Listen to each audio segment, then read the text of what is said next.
Hi all, welcome to this latest edition of Off the Post. Apologies for this being a little bit later, joys of how things have went and so forth, but nonetheless, interesting weekend I suppose of football has been and gone.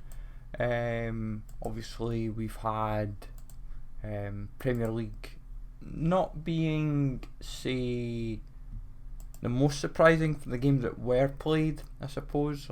Obviously, Arsenal getting the result that they needed to kind of keep their top four ambitions going, and then obviously Tottenham, they had West Ham, and that was kind of those kind of done and dusted, as it were, because obviously Leicester, Brentford, they were obviously over the weekend, and Wolves and Leeds, which we had mentioned in the preview show, talking about Wolves and Leeds. Obviously Wolves being 2-up and losing 3-2, but no, it's been a fairly, obviously Cup was no surprise really. Obviously Nottingham Forest only losing 1-0 was maybe a bit of a surprise, and then generally in England, no real major shocks to kind of be surprised about. Maybe Reading Blackburn could be one of them. Obviously Blackburn trying to get up but losing to fourth from bottom Reading's not exactly helping your promotion charge any sort of way. And same for Coventry, they had the same kind of problem, but and you could throw that argument to Rotherham getting hammered 3-0 to Shrewsbury. France, obviously the result of the weekend, it was a big shock, was PSG getting hammered 3-0 to Monaco, while obviously Marseille kept their title credentials to a slight ambition. 12 points with 9 games to go, it's still catchable, we can't deny that, especially PSG have lost 3 of their last 5. It's kind of worth highlighting that it was Nantes, Nice and Monaco, so it's kind of 3 teams that at least we've seen this season have shown to give PSG a game. And it's funny how when you talk about Nantes, they've lost to Troyes last week, and then at the weekend they lost to Lille, so it's fun in games when you think about. And the thing is, well, with Marseille, if they had if they put some of those draws to wins, and if they hadn't lost to say Clermont, for example, a month ago, they would only be say 9. You could say anywhere from 9 points to maybe 5 or 6, 3 or 4 maybe even, or 5 or 6. But no, they've I think that's why PSG are comfortable, because Marseille and Rennes and Nice and Lille and Monaco, none of them are consistent this season. That's who Monaco have sacked Kovac and brought Clermont in, and Galtier's trying his best with Nice, but obviously they've got 8 losses to their record, and while Rennes have got 16 wins, yes, they only have 4 draws, but they've lost 9 games. So yeah, that's those kind of dilemmas that you get in football. Obviously, when you look at second tier, it's no real change. Obviously, Paris FC drawing to Pau, maybe not the most ideal for them, but they just have to keep the top 5 are pretty much academic. It's just a case of who gets the promotion spot, as it were, for the playoff game. And so Paris FC could drop back in, or who knows. Auxerre obviously losing didn't help their case, but as we've said, with all the divisions, a long way to go. And Nancy, as we mentioned in the preview show, they look good as down. It's just a case of possibly between Grenoble, Rodez, Quevilly-Rouen and Dunkirk to who goes down. I would say as well, like Valenciennes have done well to kind of show a bit of form to kind of get them out of trouble. Bundesliga, and even Germany in general for the weekend, it's got to be Hertha Berlin winning 3-0 against Hoffenheim. I don't think anyone predicted that, like, at all. To win 3-0 when the result brought them out the bottom two and it put them in the playoff spot. Now, goal difference for them in Augsburg, it's a non-factor. 16 goals is kind of non-factor, really. It's going to come down to points. So, like 31 goals conceded is the difference for Hertha Berlin, 15 for Augsburg and 15 for Stuttgart. But Stuttgart have at least got a bit of form as well. They've won twice out of the last 5 and only lost once out of the last 5. So, and the funny thing is, Stuttgart and Augsburg were playing each other, and obviously Stuttgart's win brought them out the bottom two as well, to kind of get them not just out the bottom two, but like into 14th. So, and obviously Bochum and Mönchengladbach, that was abandoned because of the linesman getting hit with a plastic beer cup. Mönchengladbach were 2 up at the time, so I'd just give them the win. Just say, or void it as a 3-0 win or something. Just say, well, we're going to add an extra goal to it. Something like that. Just because if they're honest, like, do you really want to be playing like, say, I think it was 20 minutes left. Do you really want to be playing 20 minutes in another night or something? But I suppose they'll probably try and finish it at some point. Just say, find 20 minutes when you can. Bundesliga 2. It's as it was really. Darmstadt obviously losing to Werder Bremen dented Darmstadt's chances, but it's helped give Schalke, Nuremberg, Hamburg a little bit of hope to take that third playoff spot. Like, Hamburg just don't seem to want to go up. It's like, this is I think what, the 4th season in a row now, 4th or 5th season in this division, second tier now, and they just cannot seem to get up. Like, they'll either be top of the league or they'll sit second, and they look very impressive. It's maybe the odd game they look anticlimactic, because the funny thing was they were on like BT like near enough every week, so you always watched them. That's what was handy. Like, you maybe watched it on the Monday night or Saturday lunchtime, Sunday lunchtime, whenever they had it on for BT. And it was usually always Hamburg, which was quite funny. It was almost like, it's like the TV deal. So it's like whoever Hamburg were playing, you could say, oh, that's maybe a bit of TV money for the team that they're playing. It gives them a little cash injection. Coin injection. It's not FIFA Graham. But no, it's like Hamburg just, like this season it's 12 draws. All they had to do was convert 12 of those draws, like say half a dozen of them to wins.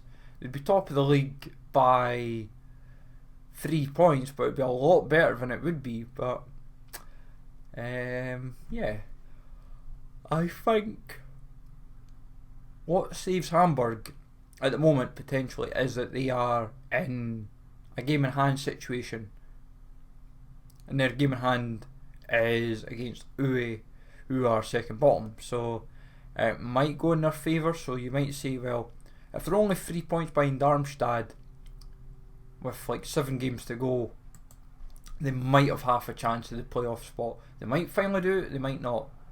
Like Saarbrücken in the 3rd tier, obviously that's kind of the one result that for obviously highlight, because Kaiserslautern and Magdeburg both drew. Braunschweig, Mannheim and Osnabrück all keeping pressure on. 1860 Munich obviously losing convincingly 3-0. But no, it's just the way it goes. Like Saarbrücken want to try and get up to the 2nd tier, which would be fair play to them. Kaiserslautern, obviously a former giant of German football. Like I think their stadium's like what, 50,000, 40,000. It's a massive stadium. It's like one of always like, it's like when you always go to, it's So when you try and tick off like your bucket list of football stadiums, it's like sometimes they're like the ones you want to go and see because they're very, very impressive. For Italy, over in Italy, like AC and Napoli both won to keep their pressure on. Inter drew again to Fiorentina. They've also got Juventus next week, so and Juventus aren't out of it now. This is the fun part. If Juventus were to beat Inter, then there is certainly an argument for Inter being out of it, but they still have a game in hand. See, it would be a different kettle of fish if, say, Inter were at 28 games and not 29. But I still feel at the moment it's AC, Milan's or Napoli's to lose now because they've at least got the cushion. Obviously, when you put the game in hand for Inter, they win it, they're at 63 as well.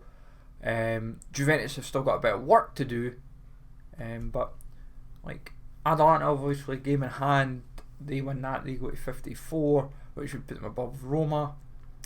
But Roma very, very impressive in the Rome derby, 3-0 against Lazio. Fair play to them on that. But I think the bottom of the table's near enough, maybe looking set. I know we mentioned it on the weekend, like Genoa might just do enough to stay up if they can keep their unbeaten run going. Like they've got Verona, which is definitely beatable. I think why Genoa's where they are is because they try too hard in games to not lose, and that's how they've got so many draws. It would be funny if, say, they had like 5 less losses, we'll say 5, and there were 5 draws. Could you imagine 2 wins, 21 draws, and 7 losses? That would be, they'd be out of the relegation zone for a kick-off, but then you'd think, can they stay up? Can they? But like, out of all the teams in that bottom half, they're definitely maybe in that bottom like 5 teams, we'll say 5 or 6 teams. Like Sampdoria got an important win over Venezia. Spezia got hammered 4-1 to Sassuolo, which they ended the game after doing very well against Calgary. Like, it's a long way to go. Like, the thing is with like Spezia and Venezia have to play each other, and they'll all be kind of still having to near enough play each other again, I'm sure, when I looked at the fixtures. So they've all still got half a chance. Salernitana, I think, are as good as down, sadly. I think 9 points is just a bit much to make up, even with 2 games in hand. Second tier, touching on that, Monza getting another victory to keep their title charge on. Cremon's, fair play to them. I think they've not been in the top flight. I think for like, is it 50 or 60 years? I'm sure. When I checked them up like earlier. But it's like Cremon's are just digging away really. But like, it is worth noting as well. Sorry, I've found out my notes here. It's like 30 years nearly. 96 was the last time. Sorry, it's like Pisa's like another one. They've not been in for a long time as well. So it's great that it's teams that you don't normally say associate with like going into the if you want to say the new into the top flight. Like if you're so used to seeing teams that are just kind of going about their own business really and just digging away and trying to make things happen, and like if your team's so used to being like the second and third tier of like the league, but if they're having like the odd season in the top flight, then it's like fair play to them. It's like the money alone for it just probably helps them out. And it's kind of worth noting as well, with like Pisa, they do have like a big like benefactor behind them. They've got Alexander Canast. It's how his surname's spelled. It's like try to obviously nail the pronunciation. But like Brescia, Benevento, obviously Parma's not having a great season. What I always find funny when it comes to like the second tier, from like as long as you're between 3rd and 8th, you're laughing. But if you're between like 9th and 15th, you've got like nothing to play for. It's kind of like, oh, we've got nothing to do, nothing to play for. It's like, what can we do? It's like, hey ho. And you just get on with it. That's pretty much it in a nutshell. J League, as we mentioned as well, that's like funny how some of the teams have played like 7 games, some 5, some 4 and all that, but Kawasaki Frontal just kind of going about their business. Ajax to Feyenoord, obviously that was an interesting game, finishing 3-2 to Ajax. PSV done the hard work, beating Sittard, 5-0. Wolvik were playing Vitesse, that was a shock result. When you think about Vitesse just trying to keep their European hopes alive, really, that's what it comes down to. Like PSV 5-0 helps the goal difference, especially since Feyenoord helped make it. It was a 3-2 game for Feyenoord, for Ajax in the end. But if Feyenoord had won, then there would be talk that you could say, could Feyenoord sneak into this title race? Because you would only have them 6 points behind. And 6 points behind with 7 games to go would become interesting, solely because Ajax, this would now only be their main focus, but they've been coming off their European disaster in midweek. So yeah, it'd have been interesting really to see how that one kind of played out, I suppose. It's a what if now. What if Feyenoord had got a result and say they had won like say 2-0, 2-1, what would have happened then? And you would say to yourself, could PSV hold off Ajax? Because it would have only been a point. It would have been a point between Ajax and PSV. But then, as we said, it's 6 points then to Feyenoord. And like I think Feyenoord would probably do just enough to keep the pressure up.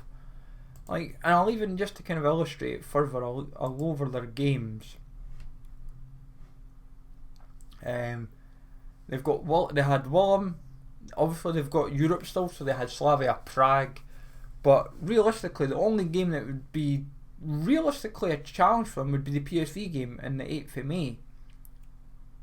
Because Willem, they should beat Heracles, they should beat Utrecht, Sittard, Go Ahead Eagles, and Twente. Like, potentially, you could have been saying the Feyenoord PSV game could be a title decider. Like, if they were to say win that, could they be going into the last 2 games knowing they win them both, they could win the title? Like, there's still a chance they could win the title. Because if they were to beat PSV, and it goes back to the argument, well, 9 points behind only becomes 6. But the thing is, PSV don't seem to draw, they only ever win or lose. That's pretty much it. And they've lost 5 games, but it is something to at least highlight. And if I'm honest, for Ajax, the only games that they may lose between now and the end of the season in the league are Vitesse and AZ Alkmaar. That's my opinion. Like, Groningen might give them half a game. Pig's Wall might try and give them a game solely because they've got to try and stay up. But yeah, I don't think it would have been a much more interesting debate, really, if I'm honest. That's the way I feel to look at it. Bottom of the league kind of looks academic really now, I think.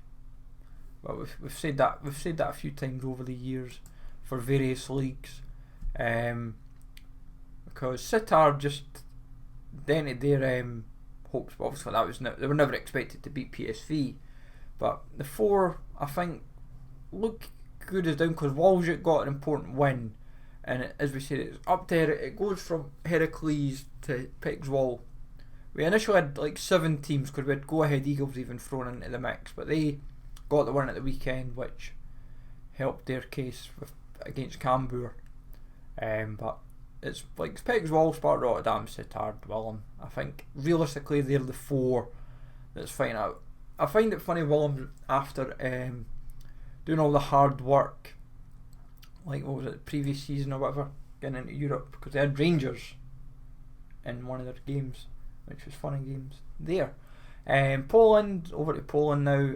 Legia obviously denting the title charge of Raków, which helps Lech Poznan and Pogoń especially.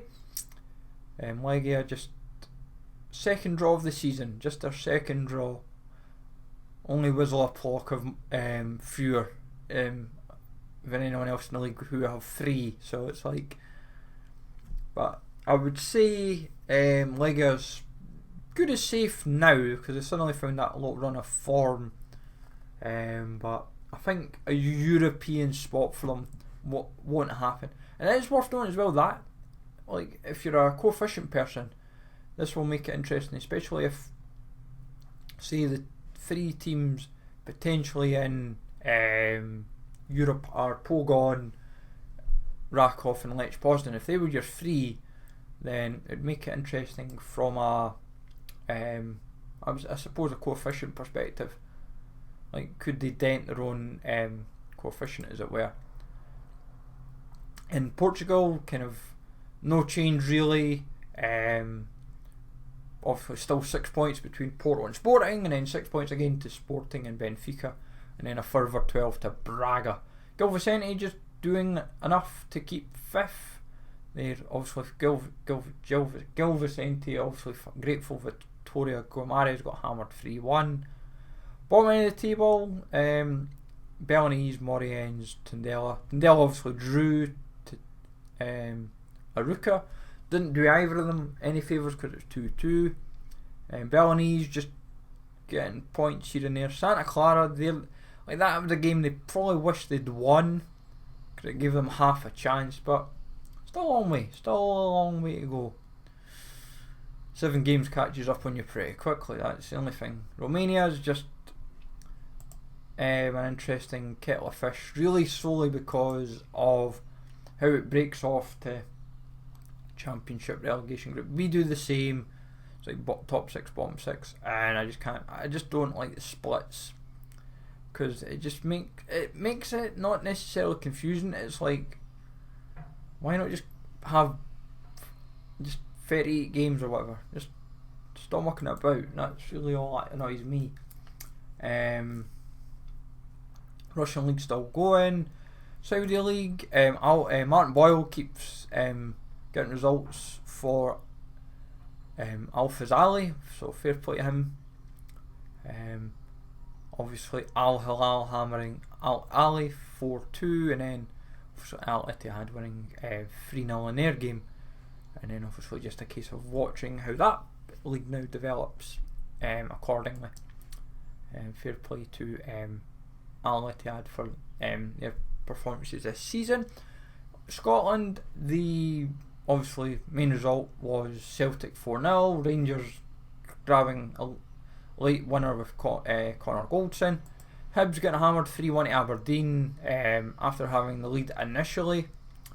Then obviously Lewis Ferguson getting 2 penalties, scoring them both. But Hibs just weren't at races on Saturday. Arts keeping their top 3 push going, but between 10th and 4th there's still 4 points. Like, Hibs are 5th just now, but only because Livy got beat, Ross County got beat, Motherwell got beat, and St Mirren got beat. So it's like Dundee United and Aberdeen were like the only winners at the weekend. Like, it's funny how like if Hibs had won and Livingston had won, then you might have said, oh, they're set for the like the playoff in the top 6, because the thing is, Hibs have Dundee United at Easter Road after the international break and Hearts.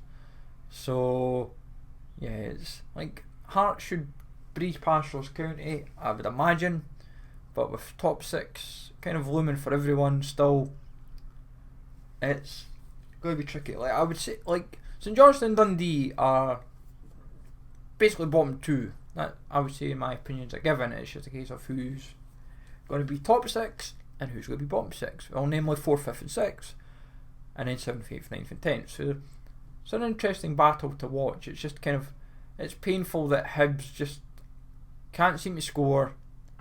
Like 29 goals in 31 games. Even for some of the other teams in the division, that, like, yes, they've only conceded 33 goals, but if you're only scoring 29, like, it's kind of pretty mediocre. That's the way to look at it from that perspective. Korea, South Korean League, the K-League, obviously they're like half dozen games in now. Like, the interesting thing to highlight is Junebuk are second bottom. Like, who would genuinely say that about Junebuk? Because we're so used to seeing Junebuk being pretty much the top end of the table, like challenging for the title, and they're not. They're obviously second bottom, and just not happening. And Seoul's on our team. They used to be half decent. Daegu's obviously 7th at the moment. They're not doing too great. It's like Ulsan Hyundai, Incheon leading the way, and like Jeju, Pohang, Gimcheon, Gangwon, all kind of fighting for early moment, like the top 6 spots, kind of trying to secure them. La Liga, touching on that, it's just kind of painful watching Mallorca. They just can't seem to. It's like doing. It's like they're like, you can't just, the amount of games that they've thrown away this season. It's, you can see why they're for bottom, but at the same time, it's just the team's just not improved because they rely too heavy. The team still too heavily relies on a lot of the older players that's been in the club for long enough. It's like, yes, they've done their duty, but you've got to kind of bring in fresh players. Like, that's why how like Sergio Rico's now in net, but then you still need to improve like the defence, but then you need to improve parts of the midfield because people get too comfy. Like, you don't want to be like Norwich, like, oh, we get up and down, and you're still kind of near enough relying on a lot of the same core players, but then you're spending good money on a pile of transfers to maybe improve the team, but it doesn't get you anywhere. Like, but because as we've said a few times, I remember reading an article a few weeks back, and it was basically, and it's been up, it gets updated I think like every week, like after like the game week has finished, and it goes on about like say the top, it's like the top 5 and top 10 teams, in like all like the top divisions, and then I think they include like the Championship for England, and then like say the second tier of Germany, and I think they include like a number of the bigger leagues as well for like the second tier, just for the numbers. But it's like Mallorca's like, I think were like second or third at the time. I think the team that was like first had an alarming amount of points dropped. It was, I think they were like near the relegation zone, that team. But if they were to have like all the points that they had dropped and had been converted to like what they could be, I think they would be like challenging for like a European spot. It was like, or the title. I'm like, that is some swing. And like in Mallorca's case, they could have been challenging for a European spot. when I was looking at the numbers, I thought it was like 20 odd points. I thought 20, it's like, instead of having 26, you could have like 46 and you'd be 7th, but you can't afford that. Anyways, Real Madrid obviously got hammered 4-0. That was kind of the result of the weekend. Sevilla probably now wishing that they had converted 4 of these draws recently to wins, because when you look at when you've drawn to Rayo Vallecano, Alaves and Espanyol, it's not great. Like, that's automatically 6 points dropped. So, when you've drawn 12 games, yes, you've only lost twice, but if you want to be winning a title, you can't really be drawing 12 games. This was the kind of season that if I'm honest, another team could have won the league. Other than Real Madrid, Barcelona, Atletico. This felt to me like the season where another team could win it. And the rate Barcelona's going, they could win it, because this might dent Real Madrid's confidence, because they suddenly might fall apart. But I can't really see it, because Sevilla's just not pushed, and Barcelona could probably win every game. 12 points, well, game in hand is 9 points. I still can't see them overhauling with 9 games to go. But as we say, stranger things have happened. Atletico obviously trying to cement their top 4. Betis and Sociedad obviously drawing. Sociedad obviously Sevilla, and Real Betis to Celta Vigo. Big wins for Cadiz and Granada, keeping them away from the bottom 3. Like, obviously Mallorca falling in because Villarreal, they don't want to be a European spot. They're confident enough that because they're in the Champions League, we'll win it. That's what it is. It's like, we're in the Champions League, we'll win it. Yeah, it's like, no. You want to keep your European spot. That's what you want. But hey ho. From there, obviously second tiers. Girona was probably the result of the weekend. 5-1. I was like, fair play to them. Valladolid, who I thought might just keep the title race interesting, lost 2 in the spin now, and Tenerife obviously losing to Almeria on Monday night's game.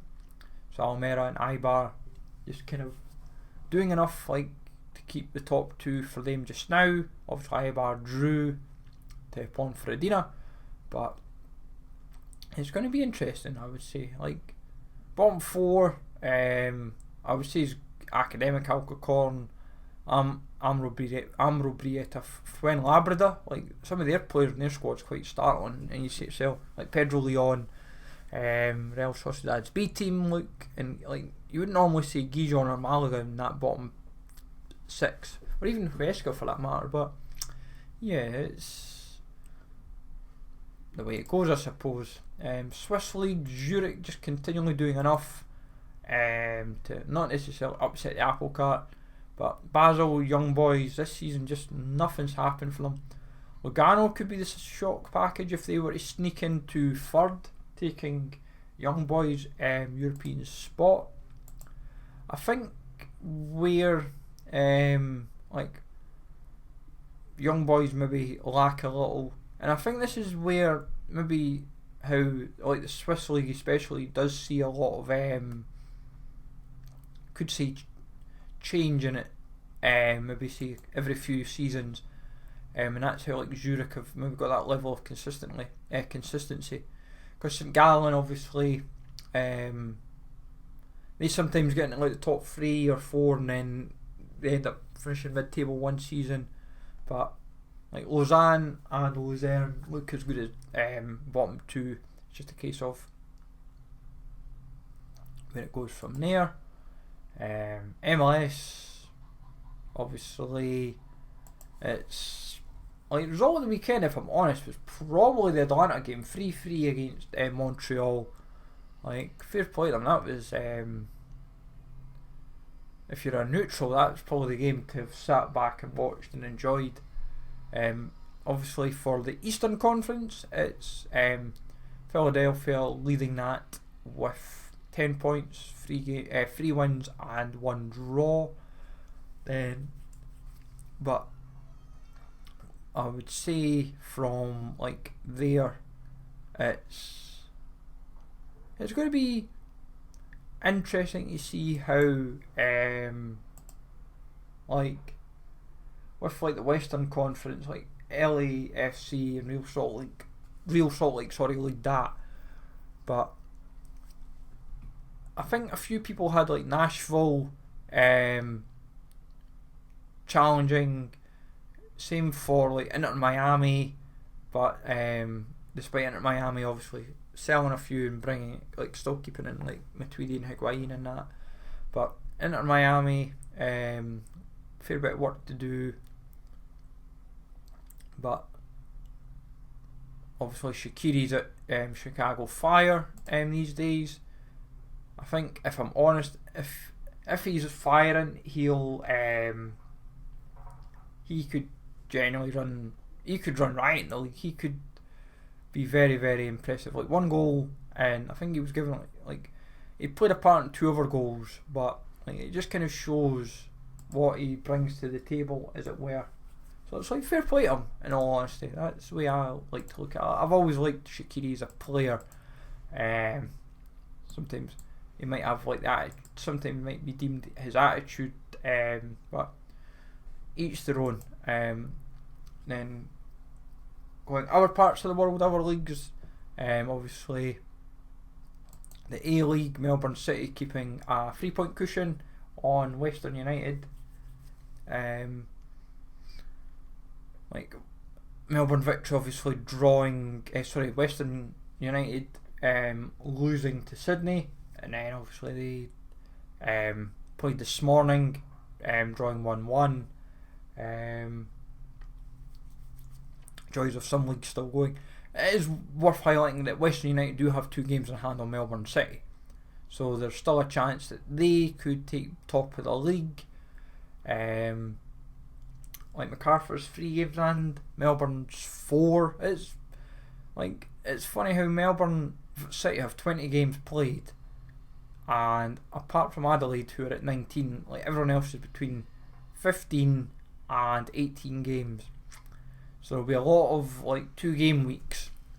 So if you're if you're in the UK and you've got a BT Sports subscription, or you're looking for something to watch first thing in the morning, or sometimes even like early, like during the night, because it might be like a 4:05 game or whatever, that's what you've got to look forward to, really. But my one gripe for the week really is any friendlies. I would say, like, I can understand like the African Cup of Nations, I can understand the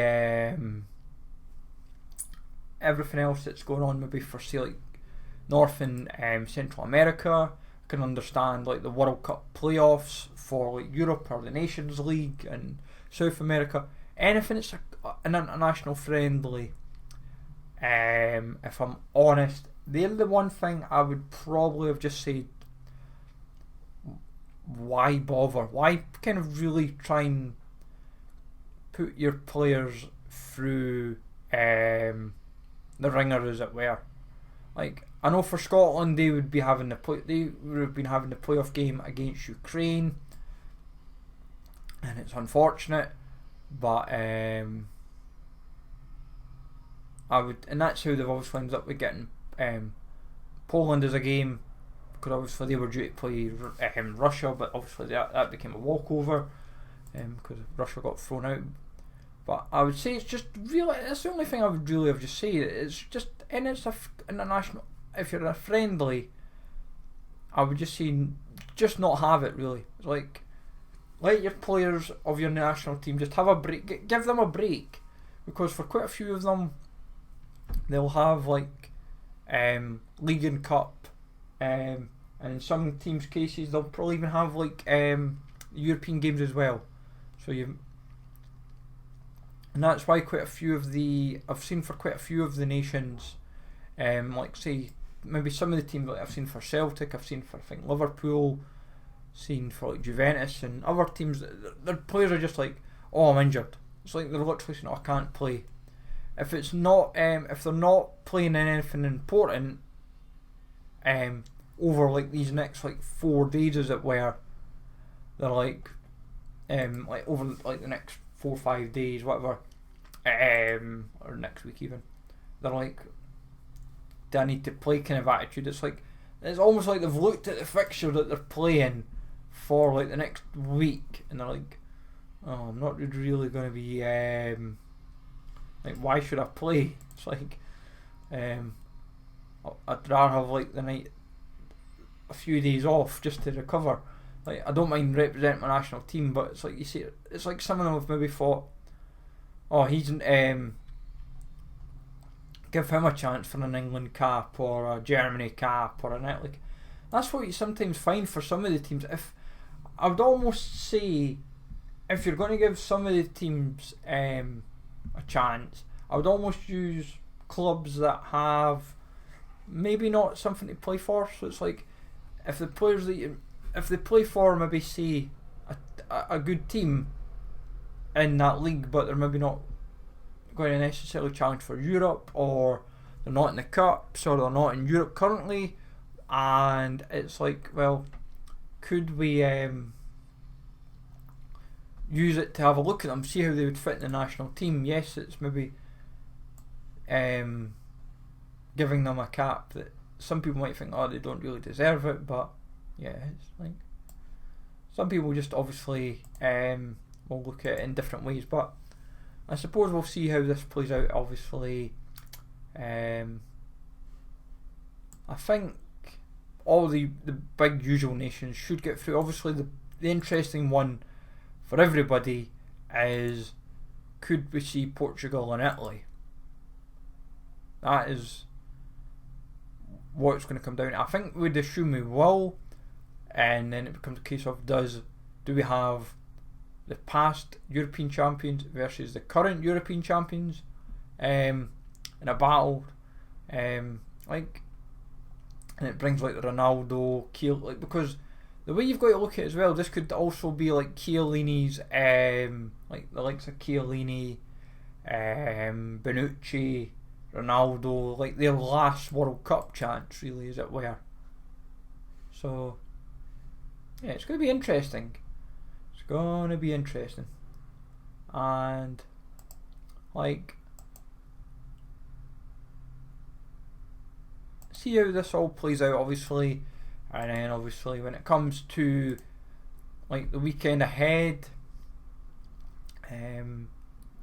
obviously, like, what's funny is it's like all the smaller divisions. So it's like, you can, like, the A-League gets a bit of love because obviously they've got to play catch up on games, and from like tomorrow, from Friday and Saturday, so it's like, it's a nice thing to wake up to in the morning. You can wake up to watching like the A-League games on BT, and so it's like you can just jump between the games and say, oh, like, I don't generally watch like the first half of like the 6 o'clock games on it.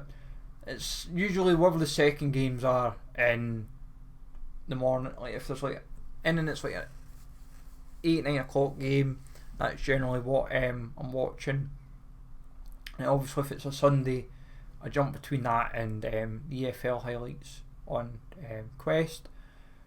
Because obviously MK Dons and Crew, that's one of the few games postponed because of the international break for a smaller division, because usually that's like, and I think that's because of, I'm sure it's like MK Dons have a couple Irish players.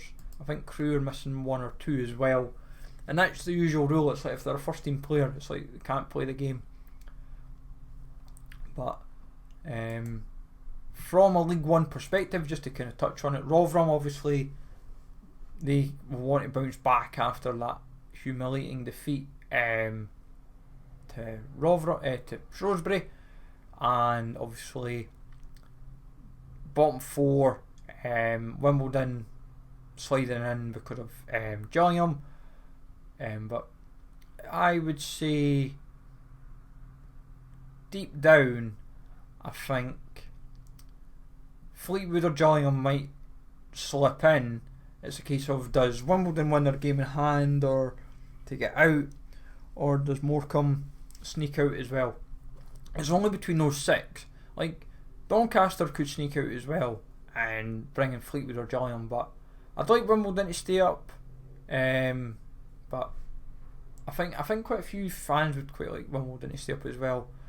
Morecambe initially I would have liked them to stay up, but it was because of what Derek Adams did to the club.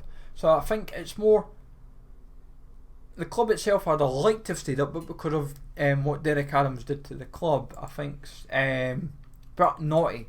Like, you do the hard work in bringing them up, but then you're like, like, let's just let them be like it's like a non-factor almost. It's like, I just treat the club like rubbish. But yeah, like say as well, like League 1, League 2 and like National League were obviously playing last night, because they're partly playing catch up, but also just try because a few of the games were like, it was good to watch, like Wrexham v Halifax, that was 3-1. Plymouth keeping their promotion charge going, like fair play to them. They could still sneak in the automatic spots.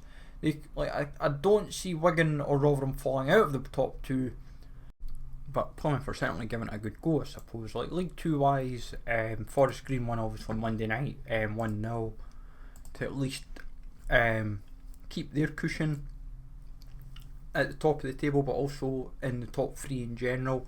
Exeter might finally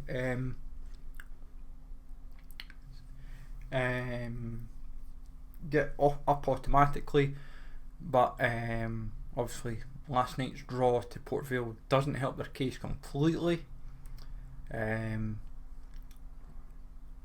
but they've still got a game in hand on everyone else around them. Same for Forest Green. Like, the good thing for Forest Green and Exeter is that they've both got basically bottom of the table. They've got Scunthorpe and Stevenage respectively. So for the likes of Oldham and Barrow, they'll be hoping, that's a loss for them, hopefully. Can Oldham get a win to drag them out the bottom two again, and in Barrow's case, can they get points to pull them away? Because it's like Leyton Orient's a winnable game, in Oldham's case it's Mansfield, so it's a little less so, especially since Mansfield lost 2 in the spin, which dented their top, like their playoff spot. So they'll be looking to make it back up, and like they certainly can. And Port Vale's given a good push. Same for Sutton. Salford's maybe, as we said, we're too far away. But Mansfield, I feel, because they've got 3 games in hand on the top, even in if Mansfield were to win the 3 games in hand, they could go as best as second. That just tells you all you need to know, that 3 games in hand, you win the 3, you're laughing, and will make all the difference. But it just means they're most likely playing midweek games for 3 weeks. It's like I'm trying to remember who it was. I think it was one of the teams in League 1 or League 2, and I think they said it was like 9 weeks in a row or something they've been playing midweek and weekend. And I think it was only because initially I think they were hampered by COVID, but also when the midweek games were because of like Europe, so that was kind of like how it fell. So it was like, and then if it wasn't a European game week, they were the unfortunate team still playing, I think it was, but it was just the way it fell. National League, just to kind of wrap up with that, Stockport I feel look good for the title. Chesterfield obviously lost. If I'm honest, I'd quite like them not to go. I don't like Chesterfield for a few reasons, but and I'd quite like to see the likes of Halifax, Wrexham, Solihull Moors, Borehamwood, even Dagenham and Redbridge for that matter. I don't mind Notts County so much. It's not their fault. It's I think it was more like previous ownership. Like, you'd like to see quite a few of these teams not just fight to go up, but it would be nice for them to go up.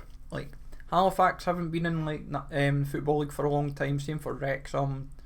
Notts County's been a few seasons. Don't think Boreham would have ever, but it's good to see, it's then good to see from a footballing perspective. So it's like we'll see how it progresses and we take it from there. But let me know, folks, if your team's playing over the weekend or your country's playing over this week ahead, what your hopes, ambitions, all that kind of stuff is. So have a good one, folks, and I'll speak to you all later.